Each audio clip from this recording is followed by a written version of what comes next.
Hi guys! Today we are going to learn how to create a post on LinkedIn.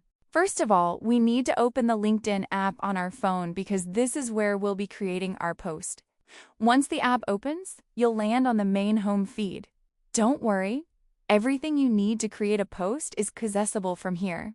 Now you'll see a plus icon right at the bottom middle of your screen, which is used to create a new post. So go ahead and tap on it because this will open up the post creation section. This is the place where you can share anything you want with your network. After tapping the plus icon, you'll see a section that says, "What do you want to talk about?" So tap on that text area and start writing whatever you want to share.